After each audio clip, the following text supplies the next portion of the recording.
अस्सलामुअलैकुम मेरी YouTube family, क्या हाल चाल है? ठीक ठाक। मैं भी आप सबकी दुआओं की बरकत से बिल्कुल ठीक ठाक हूँ।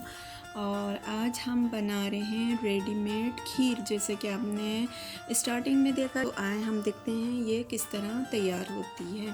बिस्मिल्लाहिर्रहमानिर्रहीम। मैंने 1 लीटर दूध लिया है और उसमें 2 खाने के चम्मच खुश्क दूध मिलाया है और इसको थोड़ी देर पकाना है कि ये 1 लीटर से 3 पाव रह जाए।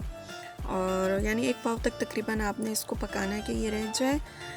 इसमें बॉयल आ चुका है और साथ साथ इसमें चमचा भी आप चलाते रहें, ऐसा ना हो कि साइडों से या नीचे से जल जाए। इसके बाद आपने कोई भी खीर का पैकेट ले लेना है, किसी भी ब्रांड का। यहाँ पे मैं ब्रांड शो नहीं कर रही, तो आप भी कोई भी खीर ले सकते हैं। मैंने इसमें इसको डाल के, मगर मैंने पहले फ्लेम को लो कर लिया था।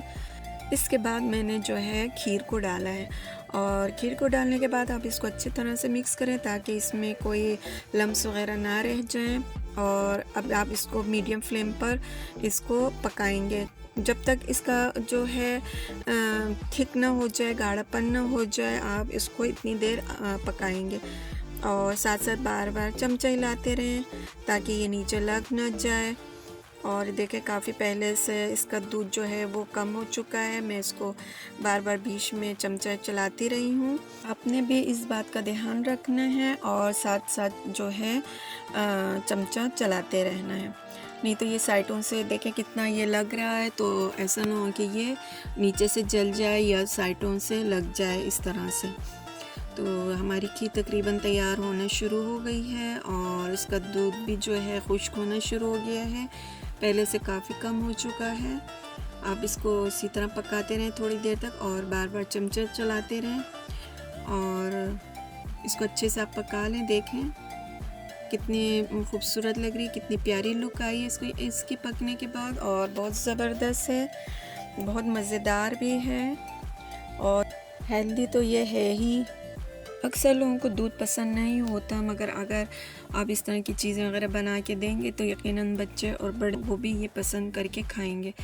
और साथ में अगर आपने अभी तक मेरे चैनल को लाइक नहीं किया तो लाइक कर दीजिए, शेयर करिएगा और सब्सक्राइब के बटन को लाजमी दबाएं। साथ में दिए गए बेल आइकॉन के बटन को ज़रूर दबाइएगा, इससे मेरी वीडियो की नोटिफिकेशन आपको लाजमी मिलेगी। ये देखें, अब पहले से काफ़ी जो है दूध खुश्क हो गया और हमें इतनी ही थिकनेस चाहिए इसकी। इसको थोड़ी देर रखें कि ये ठंडी हो जाए। जब ठंडी हो जाए तो आप जो हैं इसको जो कच्ची मिट्टी की कटोरियाँ होती हैं, मेरे पास 2 रखी हुई थी तो मैंने उसी में डाल दी, उसमें डाल दें या किसी भी बाउल में डाल दें। मैं फ़िलहाल इसको 2 कटोरियों में डाल रही हूँ और जो बाकी बच जाएगा फिर मैं उसको बाउल में डाल के गार्निश करूँगी। देखें कितनी अच्छी लग रही है माशाल्लाह। और ये अभी ठंडी हो के और गाढ़ी हो जाएगी, तो आपने इस बात का ध्यान रखना है कि इसको बहुत ज़्यादा गाढ़ा नहीं करना है, क्योंकि इसको फिर आप फ्रिज में रखेंगे तो ये ठंडी हो के और गाढ़ी हो जाएगी। अब देखें, मैंने इसको जो है पिस्ते बादाम से गार्निश किया है। आप भी इसको पिस्ते बादाम अखरोट से गार्निश कर सकते हैं, जो मेवा आपके पास हो आप उससे गार्निश करें। बहुत मज़ेदार, बहुत जायकेदार। और इसको आपने 1 से 2 घंटे तक फ्रिज में रखना है, ठंडा करके आपने इसको फ्रिज में रखना है ताकि ये अच्छे से चिल हो जाए। और मज़ेदार, ये मेरा बेटा और ये इसकी अंगूठी जो इसको ये बहुत पसंद है, ये ज़ियारत से कोई इसके लिए लेके आया था।